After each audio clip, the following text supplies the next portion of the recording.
Assalamualaikum warahmatullahi wabarakatuh. Perkenalkan, nama saya Syahidah Arifiani dengan NIM 2182. Di sini saya akan menjelaskan tentang sejarah Islam di Banyumas. Yang mana agama Islam dibagi menjadi dua dimensi, yaitu dimensi teologis dan dimensi historis. Dimensi teologis bersifat samawi yang merupakan wahyu Tuhan yang kebenarannya bersifat mutlak dan absolut. Sementara dimensi historis berada dalam ruang sosial, budaya, dan lingkungan. Dimensi historis ini kemudian berinteraksi dengan agama dan membentuk entitas baru yang bersifat kompromistis. Oleh karena itu, bentuk dan formula agama di tempat masyarakat satu dengan masyarakat yang lainnya itu berbeda meskipun dalam satu agama. Di masyarakat Jawa, kebudayaan merupakan hal yang sentral yang menjadi bagian kehidupan sehari-hari. Dalam konteks kebudayaan Jawa, masyarakat Jawa dibagi menjadi dua, yaitu masyarakat pesisir dan masyarakat pedalaman.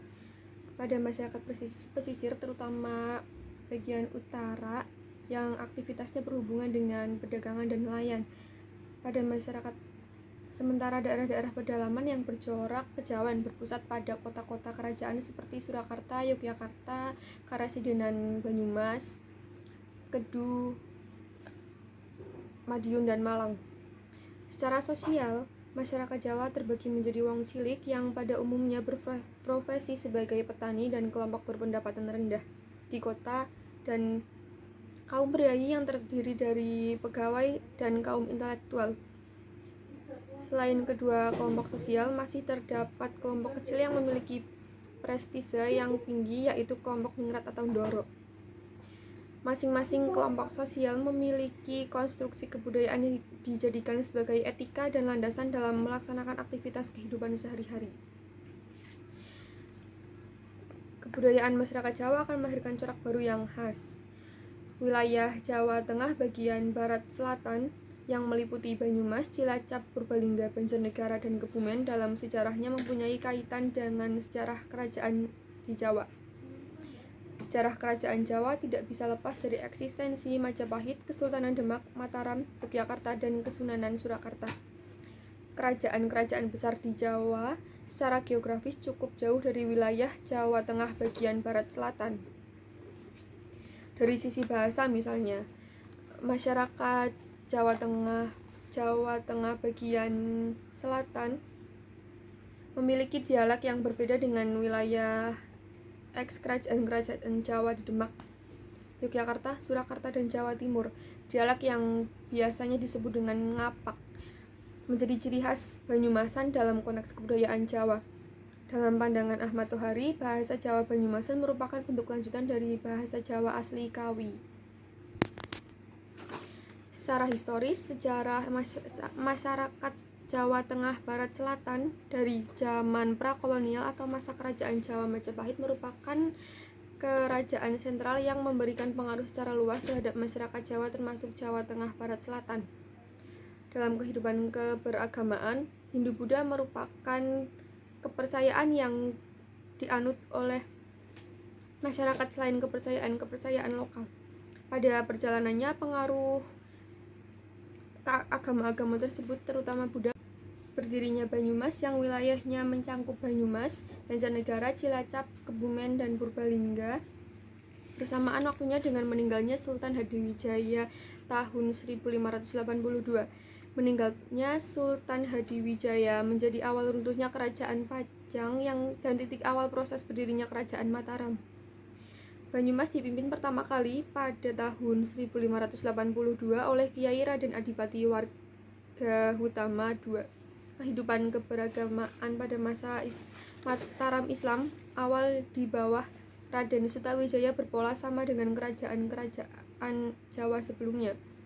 Raja menentukan agama rakyatnya, artinya agama rakyat akan mengikuti agama rajanya.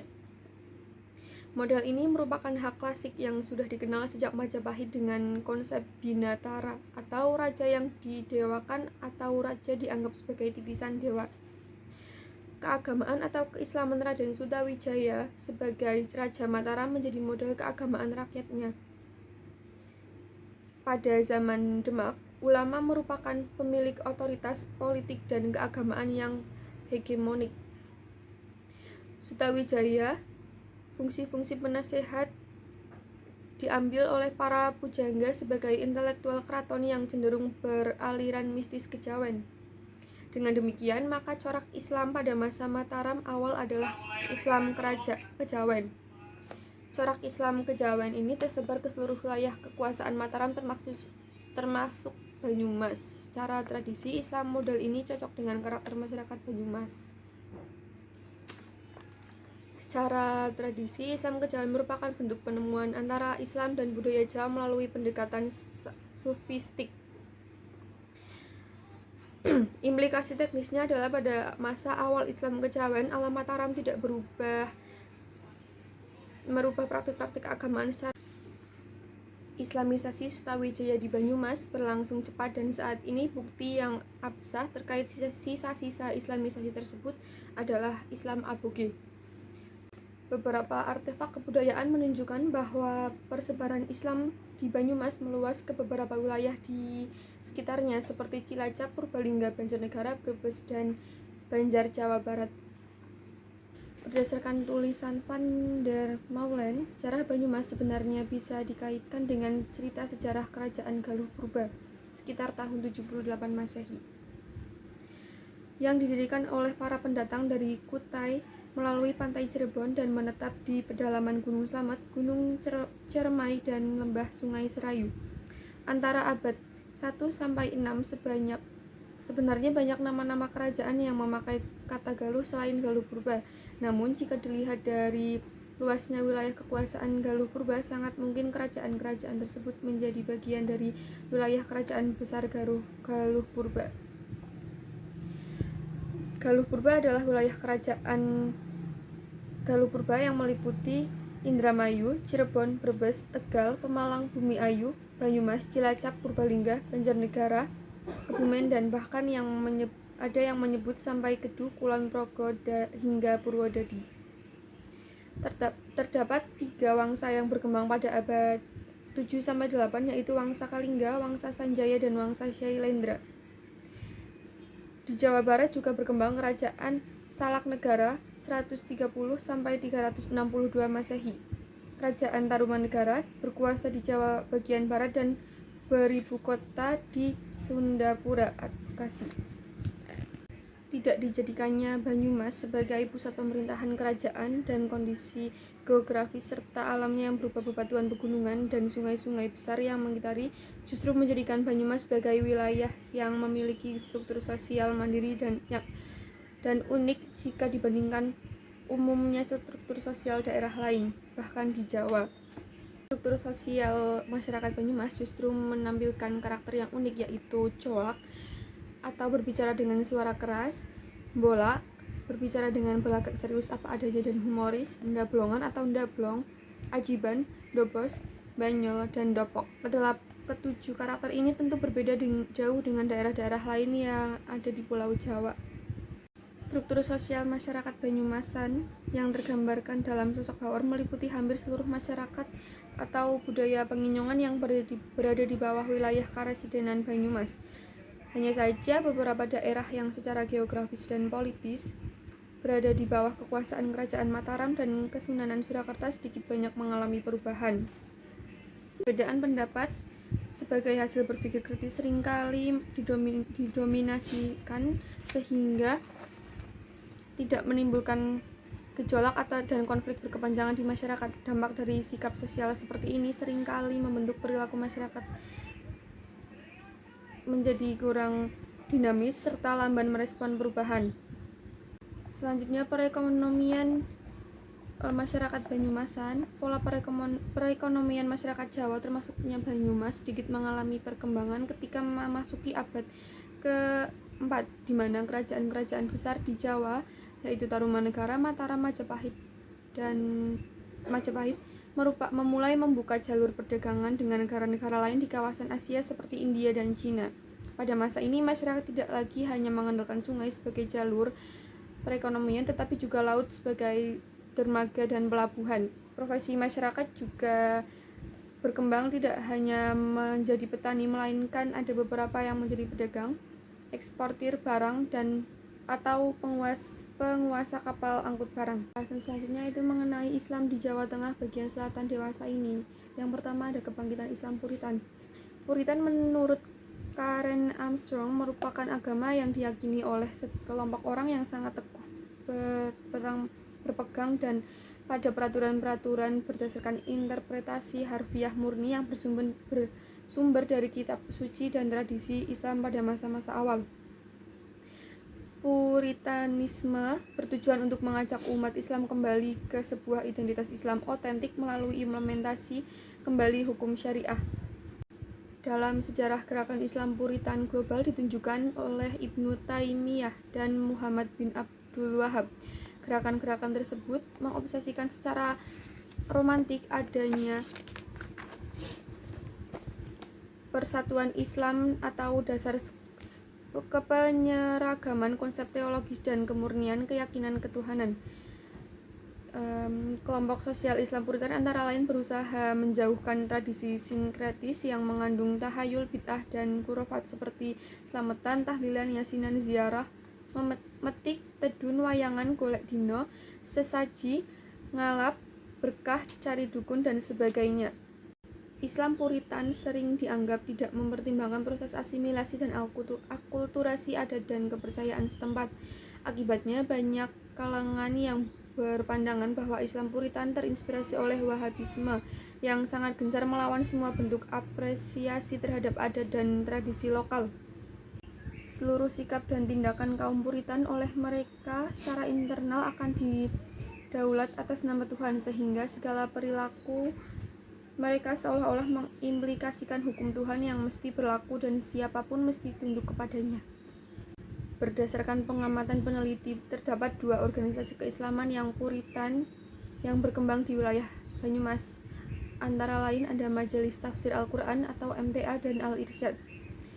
Berkembangnya Majelis Tafsir Al-Quran di Banyumas pasca reformasi yaitu pada tahun 1998.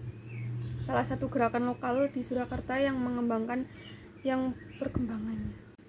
Majelis Tafsir Al-Quran atau MTA didirikan oleh Abdullah Taufail Saputra di Solo pada 19 September 1972.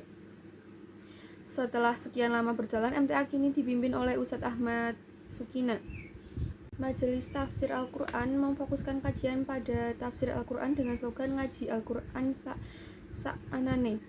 Doktrin utama MTA adalah pemurnian dengan jalan mengembalikan perilaku masyarakat yang selama ini dianggap telah keluar dari ajaran Islam pada Al-Quran dan As-Sunnah serta menjalin ukhuwah Islamiyah. Majelis Tafsir Al-Quran selama ini mendeklarasikan dirinya untuk tidak mengikuti salah satu dari 4 mazhab yang ada karena mereka hanya ingin semua amaliyah fiqh praktisnya dikembalikan serta dirujuk langsung dari Al-Quran dan hadis. Kemudian ada Al-Irsyad.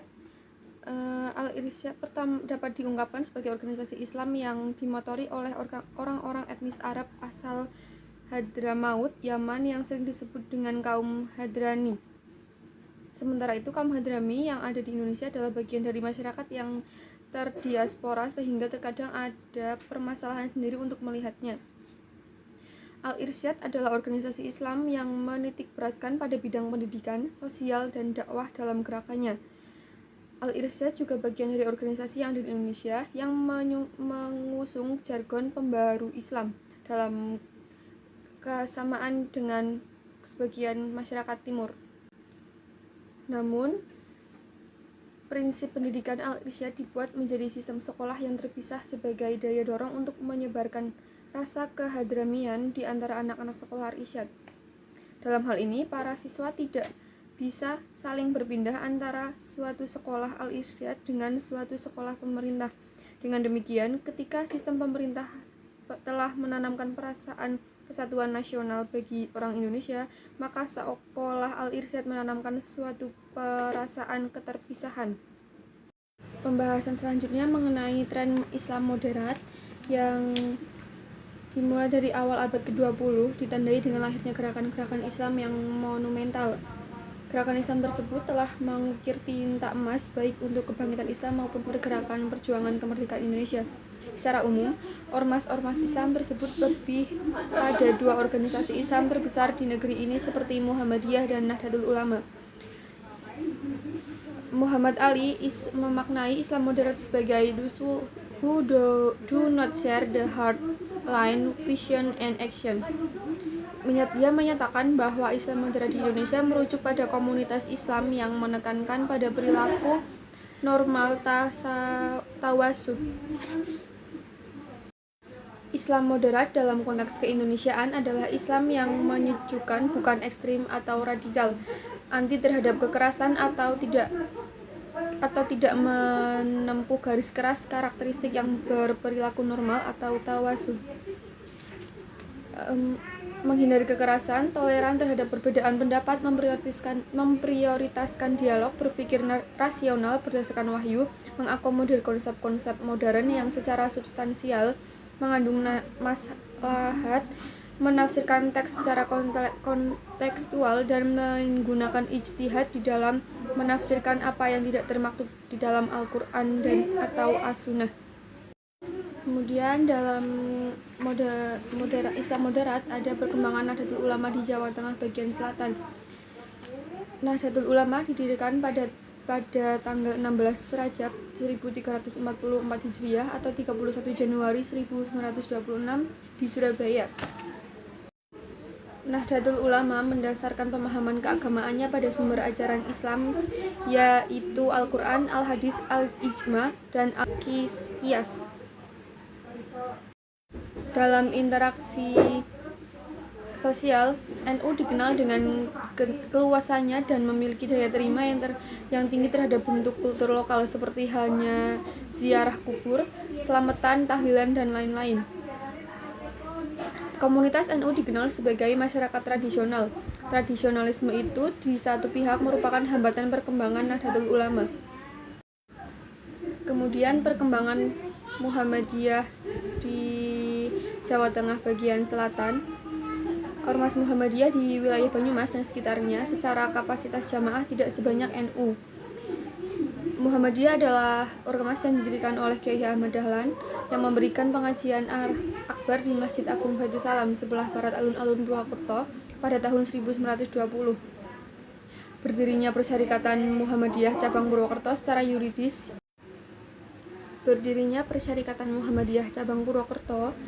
secara yuridis formal ialah pada tanggal 15 November 1922, sekalipun secara de facto kepengurusan Muhammadiyah cabang Purwokerto sudah dibentuk pada tahun 1921. Muhammadiyah cabang Purwokerto dapat membangun langgar atau surau untuk pengajian Kian Hari Kian Semarak pada para pemuda muslim dari daerah Pasir menghadiri pengajian di Purwokerto. Tokoh Islam tersebut adalah Kiai Sobari dan dari Aji Barang, Kiai Zuhdi dan Abdul Hadi dari Patik Raja, Kiai Dalail dari Wangon, dan lain sebagainya. Kehadiran mereka membuat cabang Muhammadiyah didirikan di berbagai tempat daerah asal para tokoh muslim tersebut. Kemudian ada tren Islam liberal. Gerakan liberalisasi pemikiran Islam yang akhir-akhir ini semakin marak. Fakta ini didukung oleh seorang penulis dan pendukung Islam liberal, Greg Barton, dalam bukunya Gagasan Islam Liberal di Indonesia. Dalam perspektif Islam liberal, dalam penafsiran keagamaan boleh jadi adalah produk dari kondisi-kondisi historis tertentu. Agar ajaran Islam dapat bersifat likulli zaman wa makan, artinya diperlukan kajian yang bersifat komprehensif. Kemudian yang terakhir ada Islamisasi periode akhir. Islamisasi Jawa jelas tak berjalan linear sejak Islamisasi mulai berlangsung pada abad ke-14 sampai abad ke-19 terjadi apa yang disebut sejarawan MC Rickle sebagai sintesa mistik antara tradisi spiritualisme Jawa dengan Islam. Periode selanjutnya 1830 sampai 1930 ditandai dengan meningkatnya polarisasi masyarakat Jawa. pola rakyat Jawa terjadi tidak hanya di antara kelompok muslim yang kian menjadi santri dengan golongan masyarakat muslim yang tetap mempertahankan sintesa mistik, tetapi juga dengan kalangan warga Jawa yang beralih masuk Kristen, seperti diungkap Rikles untuk pertama kali sesuai Perang Jawa, misi Kristen mencapai sukses. Gerakan membaharui Islam di Indonesia bermacam-macam, namun yang paling termasyhur dan terkenal hanya dua, yaitu Muhammadiyah dan Nahdlatul Ulama. Sekian dari saya. Wassalamualaikum warahmatullahi wabarakatuh.